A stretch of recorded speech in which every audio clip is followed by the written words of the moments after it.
All right, we are live, and I'm gonna wait just about 10 to 15 seconds.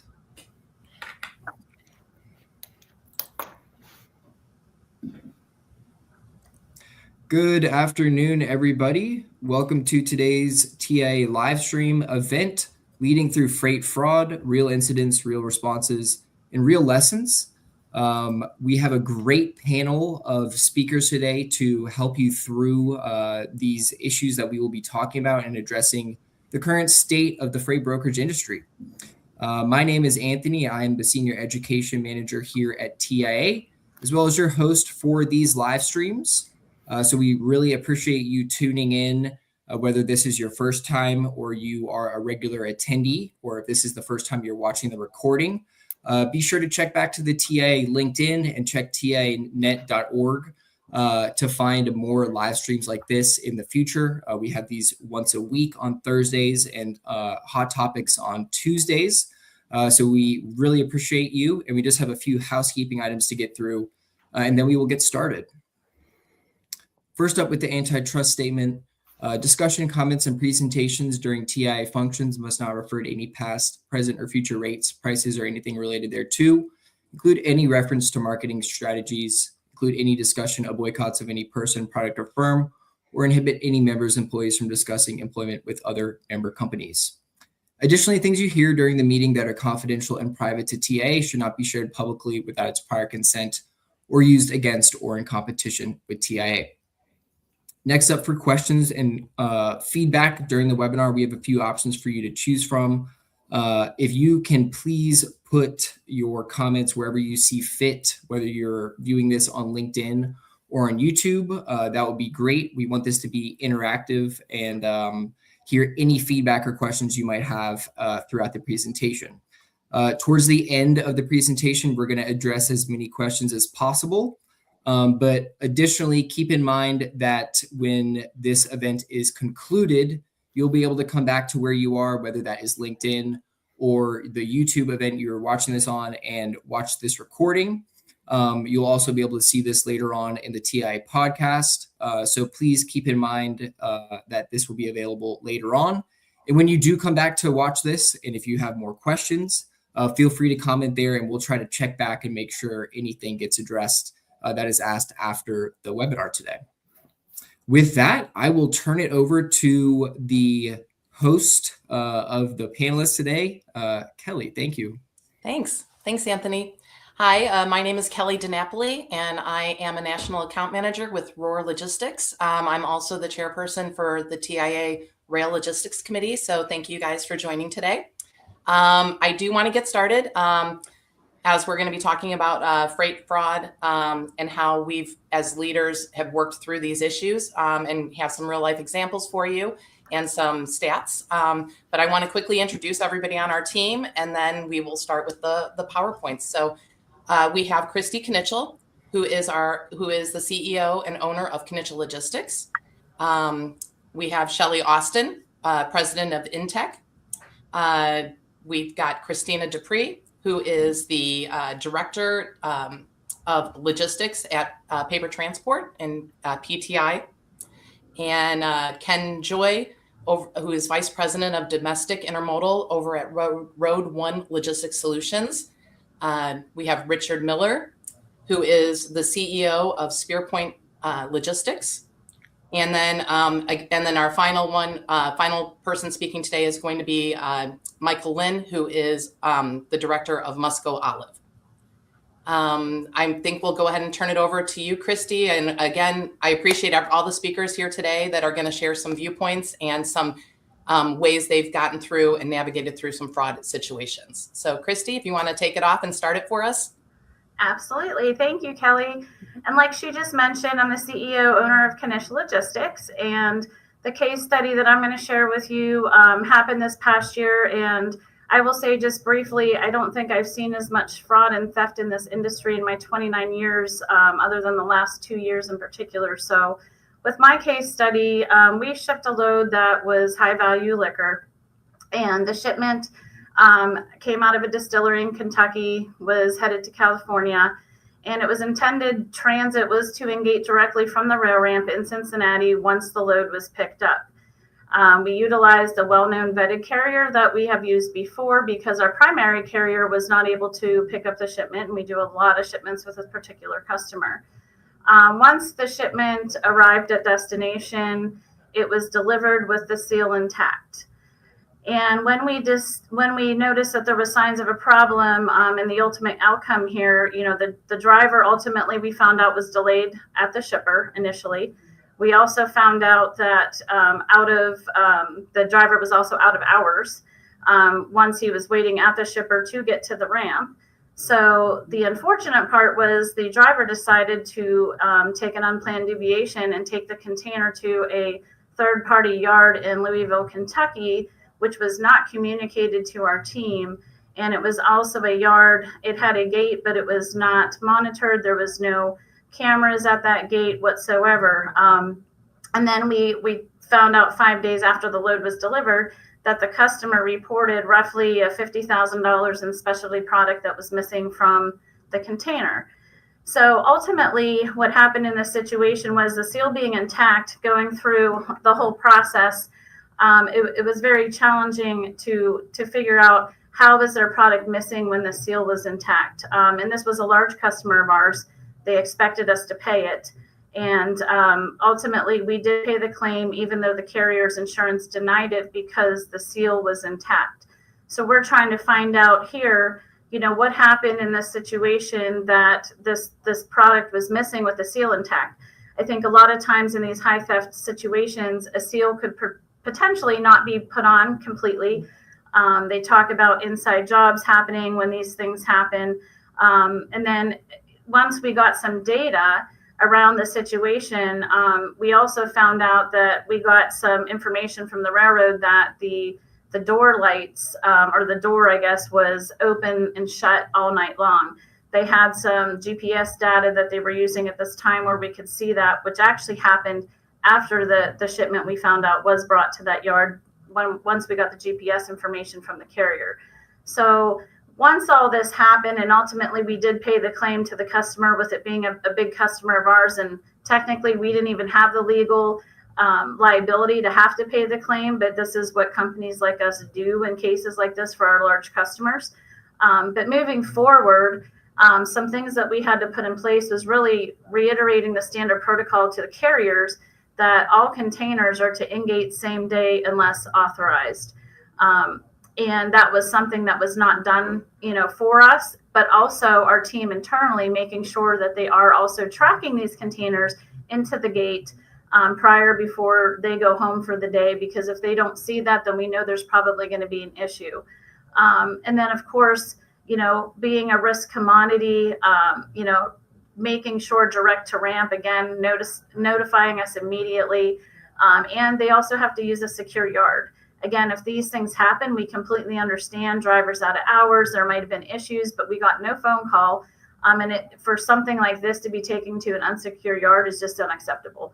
So having those conversations with our carriers and also having those conversations internally to make sure we put processes in place so this doesn't happen again. And then again, just to reiterate, the geofencing and the event escalation, the door alerts tied to the real-time response that we got from the railroad obviously was able to help us, escalate the situation to the carrier. And then carrier policy changes, again, approved yard list only, written custody, deviation procedures. So we had to put these processes in place in the company that, to be quite honest, I've been doing this for 29 years and you never thought you had to do something like this. But it's a good customer service role. It's also a role to make sure we're protecting our customers' freight when we're shipping it. And again, this is the first time something like this has happened to our company. It's unfortunate, but again, it made us put more rules in place internally, and then also put those rules in place with the carriers to ensure that they're doing what they need to be doing as well to secure this freight. So that is my case study. Thanks, Christy. I know, and I want to really quickly also introduce Jeff Brashears, who is our Director of Domestic Intermodal Sales over at CMA CGM. He's going to be helping with guiding some questions and kind of keeping the talk going. So thanks, Jeff, also for joining. So Christy, on yours, did you feel, we did get a question. Do you feel that was more of an insider threat on that? You're muted. Thank you. Sorry. Yes, we do feel like there was obviously a situation like that for the seal to be intact at destination.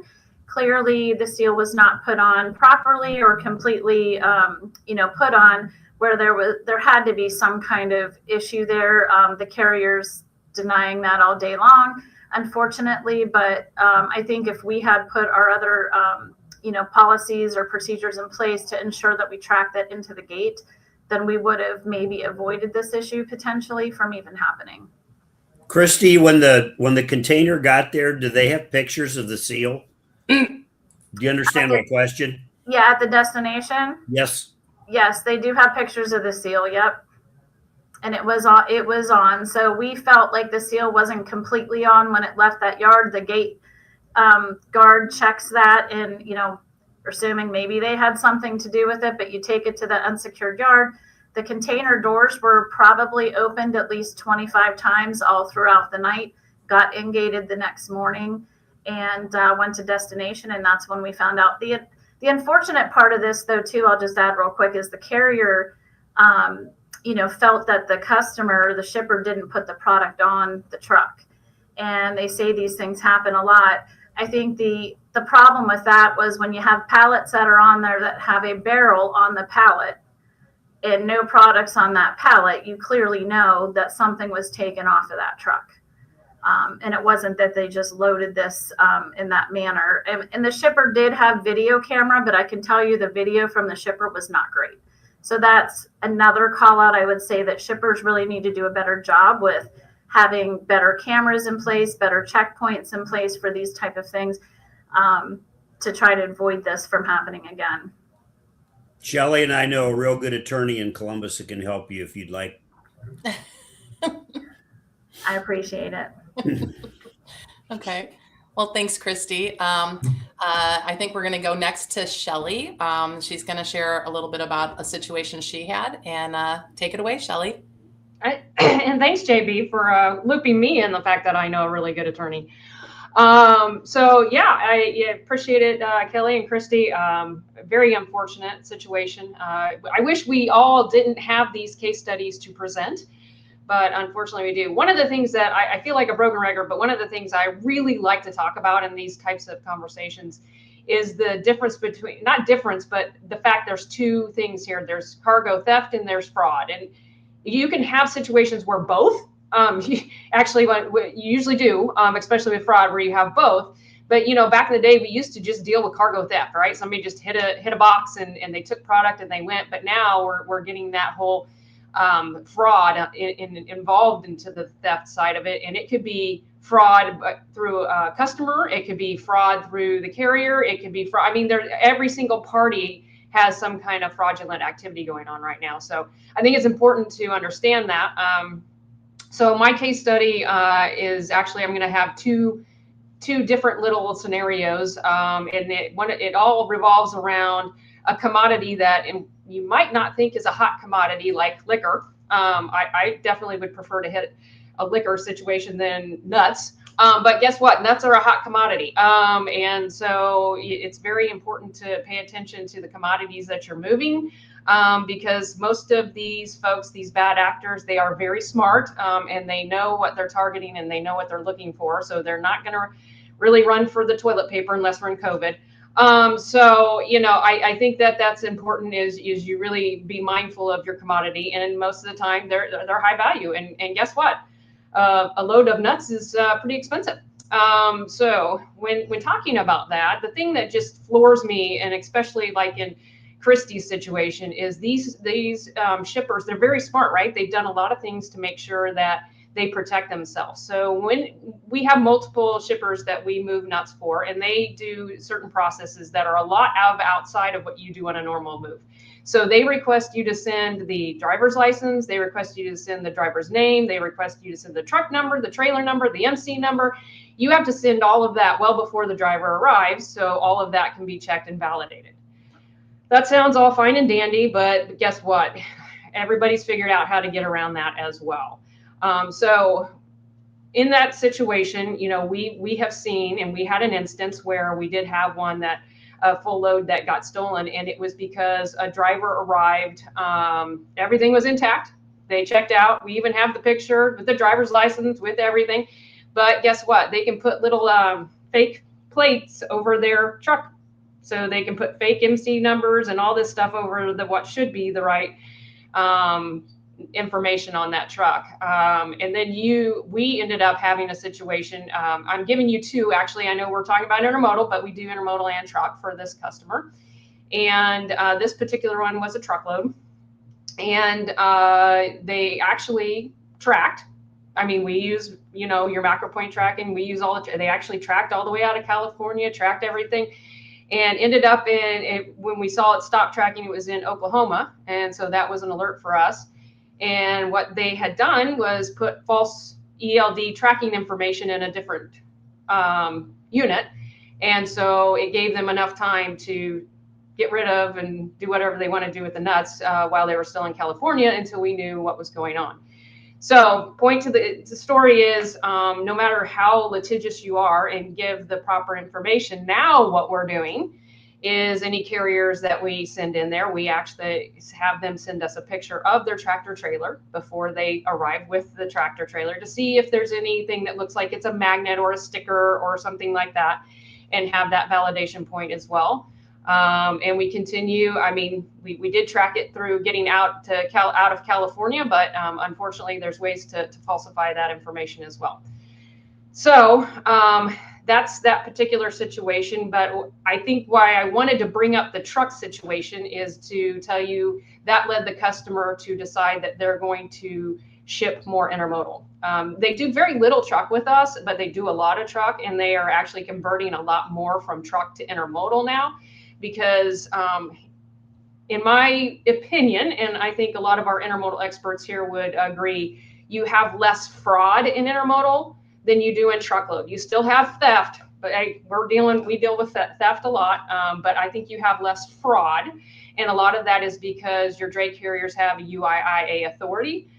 So that's like a double check. I mean, you still vet through RMIS or highway or all these vetting folks, but you have that kind of double check in intermodal where you have the UIIA agreement that puts a lot of emphasis on making carriers a bit more honest in what they're doing. So that's, I guess, a little highlight of the negatives is that they're shifting a lot more to intermodal, and they're doing that even if and again, intermodal should be the cheapest, but there are some instances where it's not, right? And so they're doing it more for the protection of their product. So not only do they have the protection of the driver picking up with the UIIA, but they also have the protection of the high value program where they get to sit in the bottom well. So there's a lot of things that have happened because, and they even mentioned that their truck theft in the exact same examples have happened so much.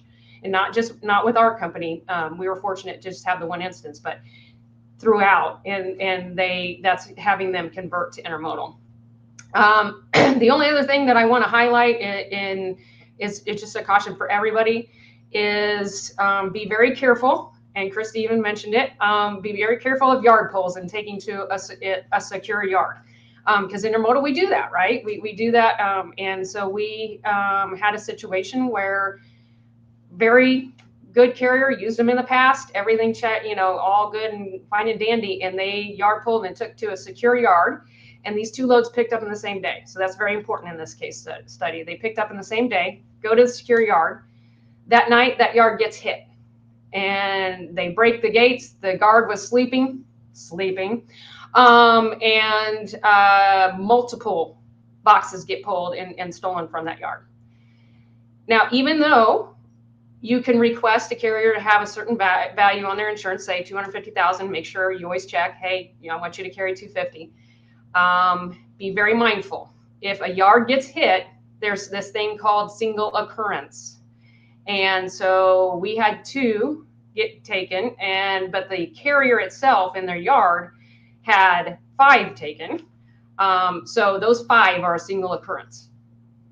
So you can be in a very bad situation trying to get collected from their insurance because basically they're technically only on the hook for one at 250,000. So how do you divide that 250,000 by 5? So I still think that that's still we're still working on that one, I guess is the best way to say it, because there are long forms of insurance that you don't get to look at when you request the insurance, and those long forms have very fine print, and so there's a lot of work to be done there. I just caution that I think that's a very good thing to keep in the back of your mind is if you're having multiple loads pick up in one day. I mean, it could be an act of God that would happen versus something getting stolen.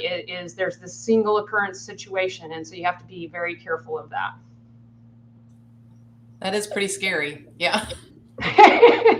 So, well, thank you. Yeah. So, I mean, Shelley, like that, not realizing that there was going to be a single occurrence, 5 containers spread out over that. So that is very, not a good time for you, I'm sure.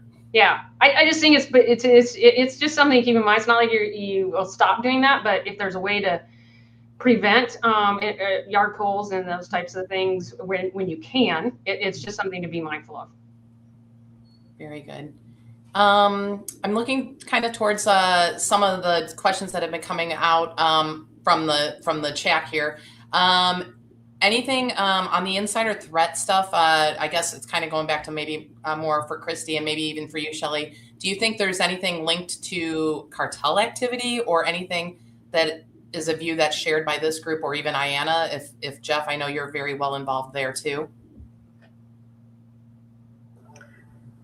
I would say, I wouldn't say necessarily like I've heard the cartel stuff. I know it's happening, but I will say like talking with the railroads in particular, because that's the majority of what we do. We do some truck, and I've had an issue on the truck side as well, but definitely more organized crime in general.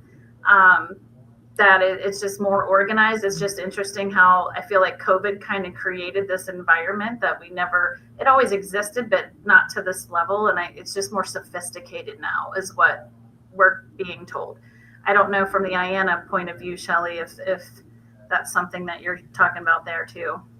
Oh, yeah, absolutely. I mean, we, at the last expo we had some authorities that, spoke to the situation, and there is a lot related to organized crime or / the cartel that I think that's a very large part of the more high value dollar situations. I think in general, there's a lot of theft and there's some just smaller, just bad actors out there. But I think that you can tell that it's very targeted to particular commodities, and somehow that information is getting shared within the ring, whether it's coming from the shipper, whether it's coming from a yard, or whether it's coming from a carrier. You can tell that there's information being shared to be able to target these things because it's so quick. And it's interesting with the railroads. I have to give kudos and hats off to our railroad partners. They are investing an extreme amount of money, time, and resources to help improve the situation. Doing a lot of things, as I mentioned, where, making sure that you put these high values in the bottom well, or you can't put everything in the bottom well. So that's not going to be the answer for everything, but also to try and avoid where you stop it, because anytime the product stops, that's when it's going to get hit, right? So you have to keep it in forward movement to try and help prevent that. So I think they're doing a lot. I also applaud the efforts of IANA and what we're doing, with our stance with the government and the position we're taking, because unfortunately, and things are changing, which is great. We can say that things are changing, but before you could catch these bad actors, put them in jail, and they're released the next day.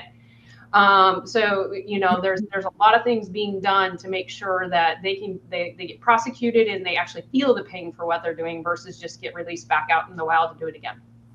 And I just want to add Shelley's point about, sorry, I was going to say to Shelley's point about parking a train. Now just west of Chicago, a certain railroad's been parking trains, and almost every train's been hit. So as long as it's moving, to your point, Shelley, it's good. When they start parking trains, particularly with the weather, because they can't get in, then we have big issues. Yeah, and that's like that. Those are sometimes one-offs, not maybe the organized crime, or sometimes it is when they're watching those certain areas. But the other point I'll say too, when it comes to the shippers, I do think a lot of shippers have to do a lot more on their end and do their part, because I will say it does cost more to ship the high value. There is a price to that, to get it in that bottom well and get in a certain spot in the ramp as well. And some of these shippers are just not willing to pay that cost. So I think shipper education is going to be huge for all of us to work together to try and prevent this. Totally agree. Totally agree. Well, thank you, Shelley, on your point of view and your perspective and examples. We're going to move it over to Christina Dupree, who is over at PTI Logistics Paper Transport. Thank you. Great examples so far that have been given. My example kind of encompasses a little bit of each of these pieces, as well as really goes into what we changed after the fact and how we've restructured our entire look at how we vet carriers and onboard individuals. We actually were hit by what I would consider to be a very complex organization. We had a shipment out of Southern California of high quality work boots, and thinking just about how much those cost and how many you can fit onto a trailer. It was a very expensive cargo load. We had a long-term carrier assigned ahead of time to this freight, and unfortunately, as what happens, they could no longer cover the load for the next morning, and ended day, posted and prayed, right? Got a new carrier assigned, and went through what we had considered at the time to be a pretty robust vetting, making sure that they had 18 months of experience under their belt, got all of their proper paperwork, their W-9, their COI looked great, their DOT certificate, everything looked good. What happened though, when you pick up the load and you get all of the tracking set up, you get the driver's information, you get the phone number, and send them out the tracking, doesn't get accepted right away. Find out, all right, what's going on here? Get the ETA. Okay, ETA has changed now. Oh, well, yeah, the driver's not going to start to track until they get there for pickup. Okay, understand that, right? Get to the point where, okay, this driver's not tracking, even though they should be at the ship site by now. Well, oh, we gave you the wrong driver phone number. Let me give you the real driver phone number. Probably what should have been the first red flag, right? You should have your driver's phone numbers if you're truly dispatching that driver out. Okay, sent the tracking information out to the new phone number. Got a reply right away. Yep, at shipper. Great. Had what was a pretty long live load, I would say, and did, however, get the tracking information. Yep, we exited. Here's your BOL. Everything looks good, right? Continue to track. And unfortunately, this was one of those Friday late evening pickups that went throughout the weekend. So we got tracking information. This was a load that was destined for Wisconsin out of Southern California. Tracking stopped in Denver, Colorado. And from that point on, we didn't have any tracking. Monday morning, the broker comes in and realizes we don't have any tracking over the weekend for this load. He immediately calls and gets contact from their point of contact at this particular carrier and gets told, oh, well, we don't know what happened with the tracking. We're working on it right now. Meanwhile, the account manager lets our broker know that the load hasn't delivered yet. Load is supposed to be delivering. Our shipper or receiver saying that they're late. All this carrier back. This is the one where I'm like, this is some audacity. And says, oh, I'm sorry. It's an embarrassing situation. Driver actually got pulled over for drunk driving. Your trailer is impounded. We need to be able to get this out of impound so that we can get a different driver to deliver it for you. It's X amount of dollars. Can you send us that right away? And then we'll pay you back for that impound because we don't have that cash on hand. We did not do that. Obviously, we at this point in time realized, okay, this load has been stolen. Went through, did all of the checks and balances after the fact. The shipper had pictures, had clear pictures of the license plate, had all of the VIN numbers on it. And as Shelly had talked about earlier, fake license plate, fake VIN number.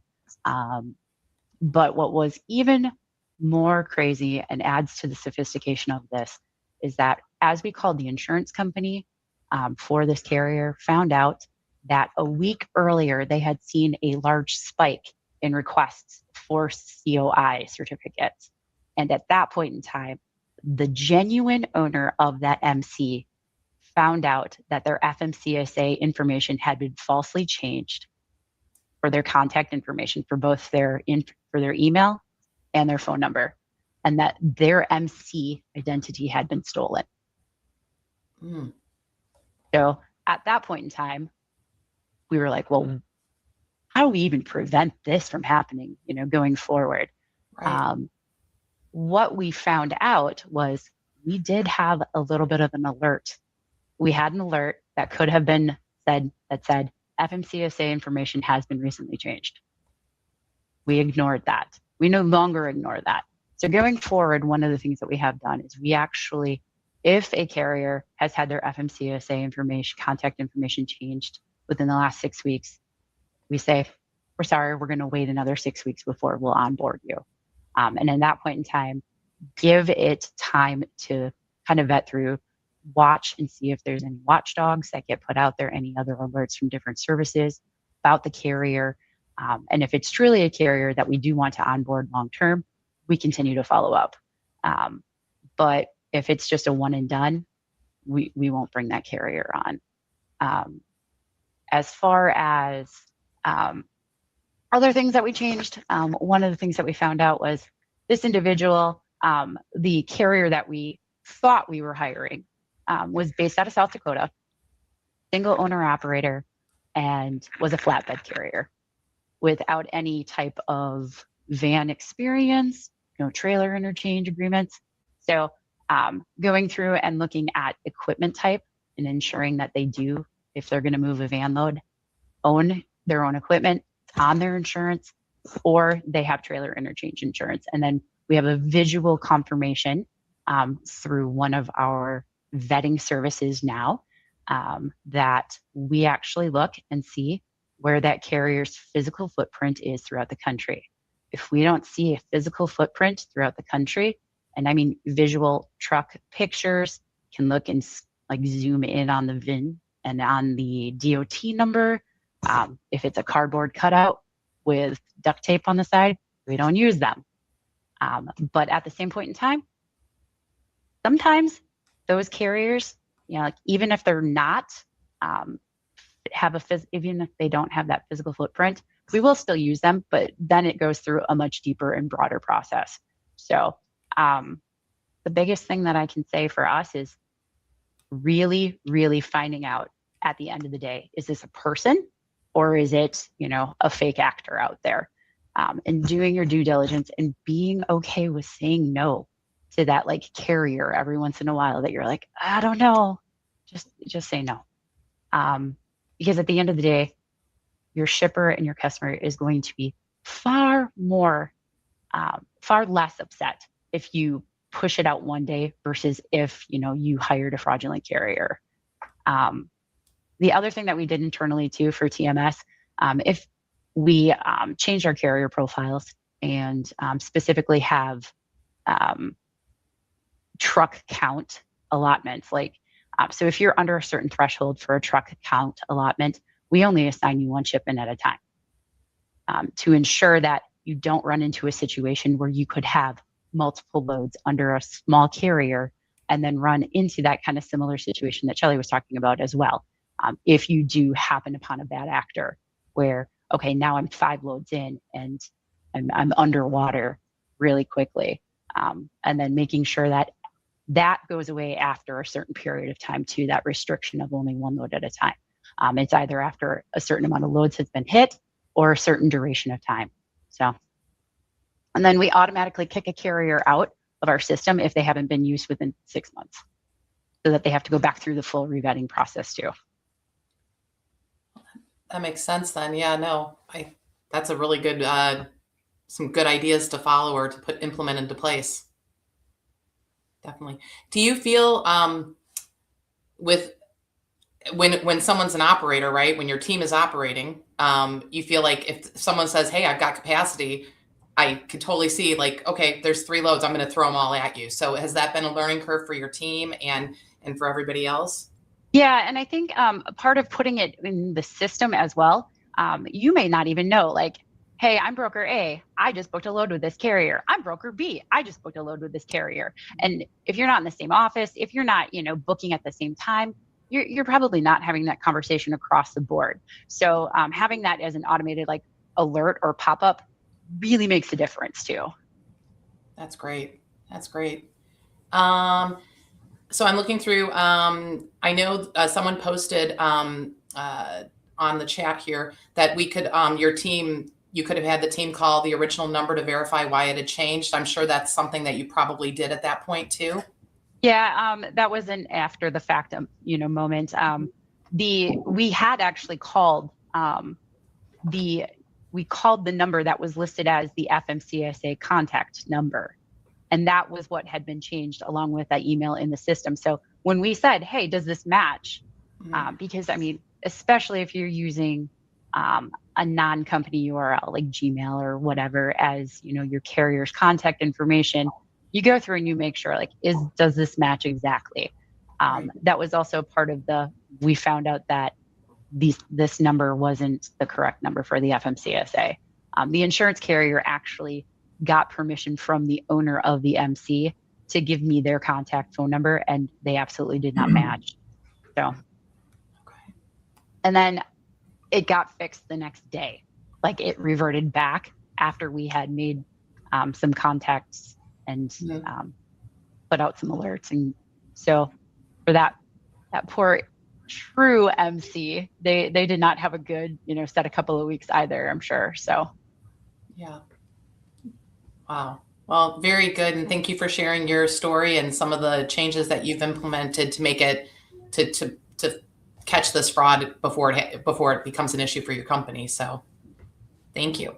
Yeah. We're going to now give the guys a chance to speak. So I'm going to introduce Richard Miller. He is going to give us a cross-dock perspective, warehouse perspective for us. And he's with Spearpoint Logistics. Take it away, Richard. Thank you, Kelly. Appreciate everyone's time today. So yeah, going to talk a little bit about warehousing background there. We obviously do truck brokerage and what have you out of here and intermodal as well, but really focus on warehouse. And I'll just do this real quick. So our warehouse is adjacent to the BNSF ramp. It's literally a quarter mile to the gate. We've got intermodal freight, coming in from the West Coast, ocean carrier as well as domestic. We've got freight, trucking, and intermodal from Mexico. And then we just got truckload business in and out of the warehouse. So it's really, from that perspective, we have the experience of all different kinds of freight coming in and out, going out of the warehouse. And I would tell you, I'll start by saying it's trust nobody and be vigilant about your SOP. And we just have to keep repeating that, because as soon as you let your guard down, that's when something happens. So I have some bullets that I'm sharing. I'll go through these quickly. They're not rocket science, but it's really about being vigilant every day on every load. So, let's start with employee, onboarding employees. And we're not talking just about full-time employees, also temp employees, right? Because we all know that, a lot of warehouses use temp employees, sometimes exclusively, but certainly for surge type freight opportunities as well. So doing those background checks, not relying on the temp agency's background checks, doing your own background check as well on those employees, and making sure that they understand there's a zero tolerance theft. That's part of the onboarding experience. It's part of the, the handbook that they sign, et cetera. So being very vigilant who you bring on the property, and then watching them throughout, making sure that if you see something and you have a gut feeling, usually it's pretty right. So acting on that if you see something that doesn't feel right. Access controls, right? Thinking through, first of all, having cameras, inward and outward facing cameras, but also enough memory to have about a week's worth of memory available, because oftentimes it takes a week before sometimes for this to really come about, right? Having restricted access, badge access in and out, putting signs on every door, inside, outside, making sure that there's a sign that says you're being videotaped, right? Having signs in the gates whenever the truck would enter or exit the property, right? Having all those things in place are huge deterrents for that type of activity. And then as soon as you see something or you have a concern, making sure you check your TV, save that footage, right? In case something comes about, if it doesn't feel right, right? We make sure that, in terms of receiving, as a carrier comes in, we obviously have restrooms for our carriers to come in, but they're secured. Both, you can't see inside the warehouse, nor can you get inside the warehouse, but we do have restrooms. So, we're humane, but you also have to protect yourself. And then really it's about verification, right?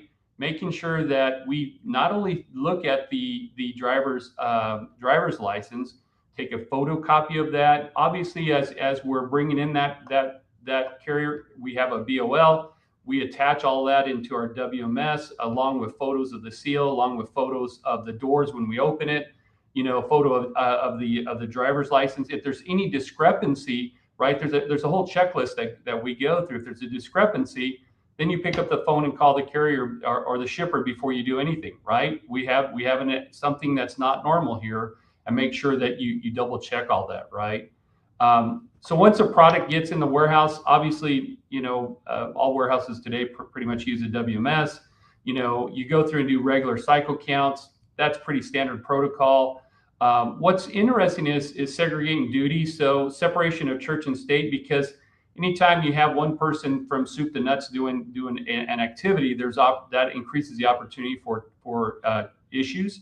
And so separating receiving versus scanning versus recording the information WMS. So being able to do some of those things, it takes a little extra effort, but certainly having that overlay, if you will, of security is really important. And then thinking about the outbound, right? The same thing, making sure that we've got the right information, the right driver showing up. We do a cursory check on the the unit itself. And not unlike you all, we obviously can see if there's a taped on MC number on the tractor or something. We'll certainly take pictures of that. We try to note that, and then if we see that there's something really strange or odd behavior, even though all the documents look good, we'll still make a phone call just to make sure if there's something that just doesn't feel right, so that we're that extra layer, if you will. So just monitoring all those signs. And then cybersecurity, right? We all see that it's becoming more and more challenging. We all get how many bad emails a day, fake emails a day. Trying to make sure that we stay vigilant there. Obviously, having all the overlays from a technology standpoint are really important. But then verifying all the information that we get and just monitoring that that opportunity for document fraud, fake insurance certificates or, an altered BOL. Something doesn't look right. It usually isn't right, and taking that extra time. We all get in a hurry, and that's where, I keep talking about being vigilant. You have to be vigilant. You have to make sure that you empower the employees to take enough time to make sure that they're safe, before that load comes in or goes out. And certainly getting all those documents signed before that driver comes or goes, right?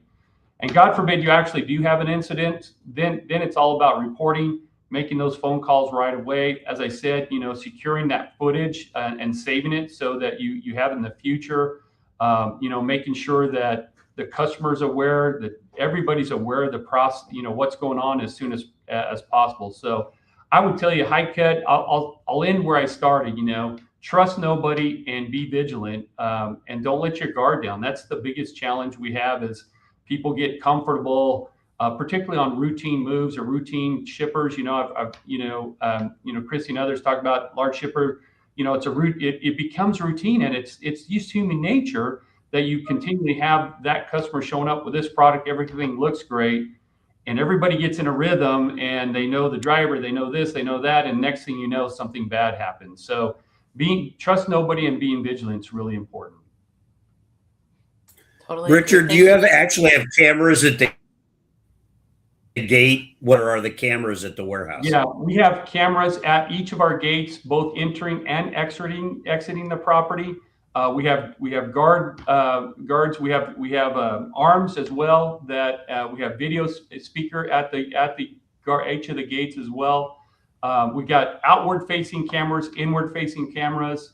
We do everything we can. It's obviously fenced and barbed wire around it. We're everything a warehouse would be if they could be CTPAT, right? A warehouse can't get that designation. It's for carriers, but everything, we followed all that protocol all the way down to our security system is built and constructed in the US because our shippers, because we ship tequila, toothpaste, tile, plastic pellets, go down the list, solar cells, right? We ship all those goods, even chocolate.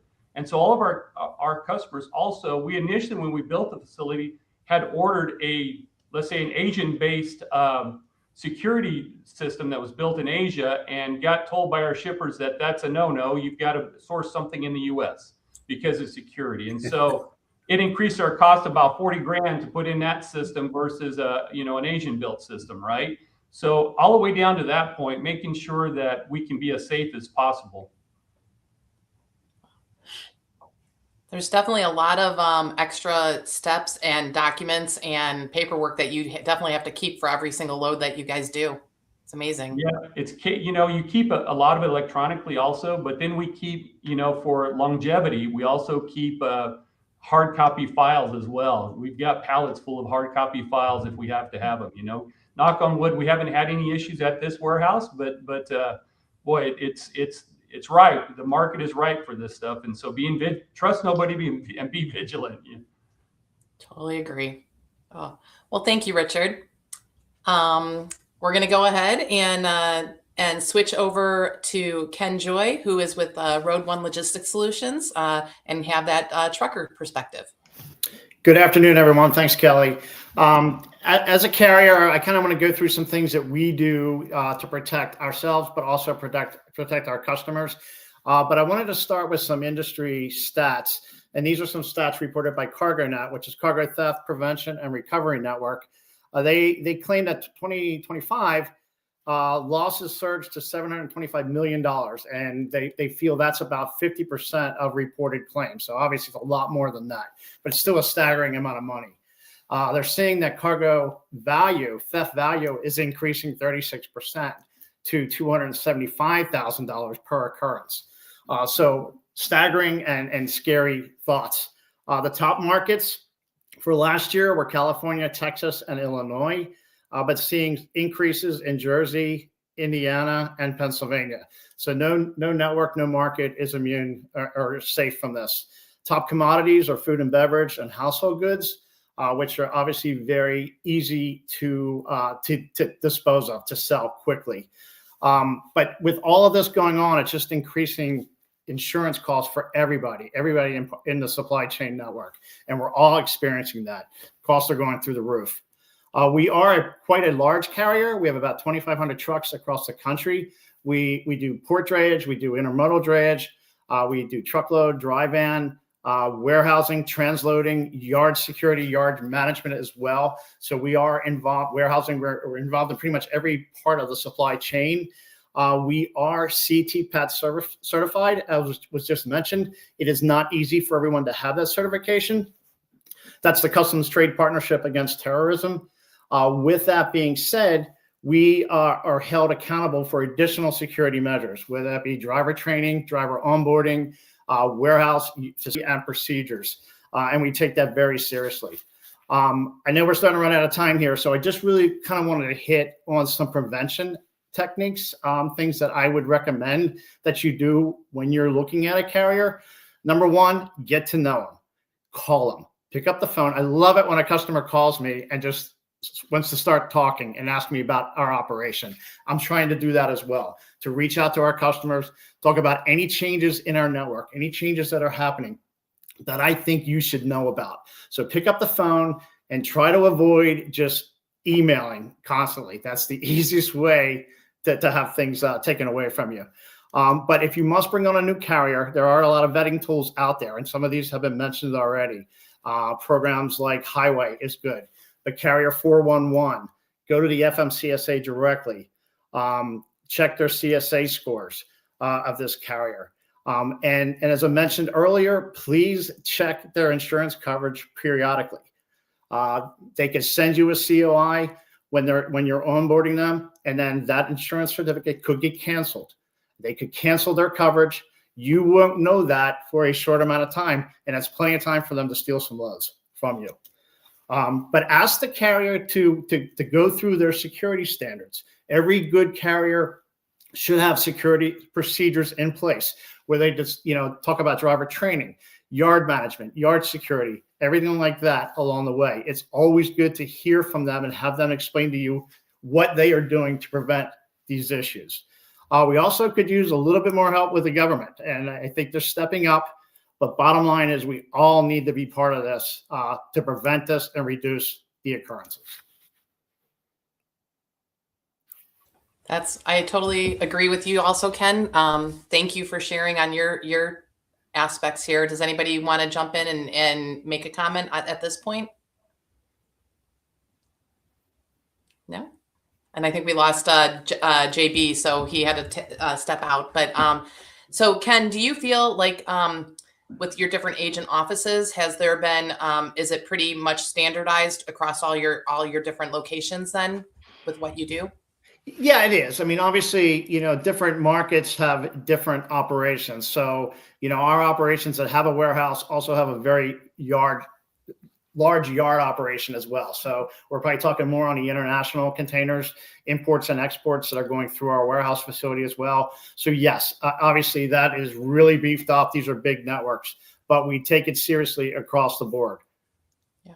And I like that you highlighted too about making a partnership with your customers or getting to know those customers and letting them get to know you. I think that goes a long way too, so that when there is something different, there's flags there for that too. Right. Yeah. So, okay. Well, thank you, Ken. And now I saved the best for last, as usual. No, Michael Lynn with Musco Olive, if you can go ahead and we'd like to see a perspective from the actual shipper. Great. Thanks, Kelly, for having me on. Yeah. It's interesting. As a company, I don't know that I knew enough about freight fraud and freight theft until I got to a TIA conference probably 5 years ago.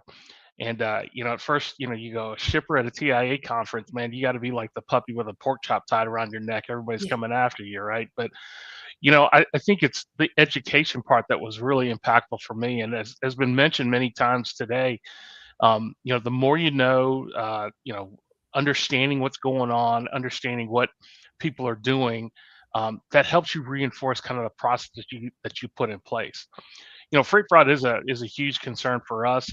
As mentioned earlier, food, bev seem to be the ones that get a lot of attention. You think it's like, oh man, they're going after trailers or TVs and whatever, but as was mentioned, stuff that you can move and move quickly, those tend to be ripe candidates. And it's something that we've taken very seriously here. And through what I've learned in the many conferences that I've been at, sitting with the service providers is, it's about process. What processes do you have in place? Having multi-point verifications, similar like when you log onto your website for your bank and they do that two-party factor authentication or whatever it's called. It's kind of a pain in the backside, and you go, gosh dang it, man, what a hassle. But really it's there to protect you from getting ripped off, right? And so, beyond just the mother's maiden name, first pet, first car, I mean, it's, concrete things that really protect you. So we have things like we issue a code that we give to our carriers that they have to pick up from. Our 4PL lets us know who's coming in. And then to that point, when the carrier shows up, if something doesn't match, we're all about them and going, hey, what's going on here? We're not cutting that load loose. And so, again, to the points that were mentioned, it's like, how do you make sure that your systems are intact? And then, again, similar to like your passwords that you have on your on your computer or for your bank or whatever, you know, looking at refreshing that process. What are you doing to change the process that, one, keeps people from getting locked in on what you're doing, and then also to make sure that you're keeping up with kind of the new trends or the new things that are out there. I'll tell you that the area that we don't see a lot of food fraud or freight fraud because of the process that we put in place. We've seen some carriers get turned away, and then we'll get another carrier that show up. So I think we've got a decent handle on that. But I'll tell you the one area that we continue to see a lot is in the theft side of it. Just when they're whether it's an intermodal or whether it's a over the road truck, when the seals are compromised, it becomes a problem, especially for food. We have a very tight rein on security on food, and if there's any kind of seal compromised situations, it becomes an issue, right? So, and even if your load doesn't get broken into and product getting taken off, it's still not a victimless crime, because at that point, we're going through a lot of processes to say, hey, can we even release this load? So, when we see trucks show up with no seals or seals that are different than what was applied from the shipper location, there's a whole bunch of processes that go into place. Like, okay, well, what happened to the first seal? Who cut it open? What were they looking for? When did it happen? Asking those 5 questions about, why, who, what, when, and how. And so there's a lot that goes into that. So, and again, I think that's the next kind of frontier for us, is really exploring, how do we really kind of tighten that up from a seal standpoint? I think JB mentioned, when trucks get parked, they get parked because, or trains get parked because, there's delays or anything like that. I know at the southern border, there's been a lot of instances, and I know that the railroads have done a lot of work about getting drones in the air, getting video footage where they know they're going to sideline trains. But when those happen, how do you prevent those seals from getting compromised? How do we, find seals that are not as easy to get broken into, so that we don't have these issues? So, those are the things that I think as a shipper we continue to we get a lot, from our carriers and our service providers, and we thank you guys for helping us with that. But I would just encourage all those other shippers and BCOs out there, get to a TIA convention, get to some sort of a carrier convention, and find out what they're doing, because I think that's the only way you're going to get smarter about that, and to help prevent those instances. The harder we make it for folks, at least we can, vet out the casual, air quote, casual thieves. And then it's just kind of the groups that are kind of getting together and really making an issue out of it.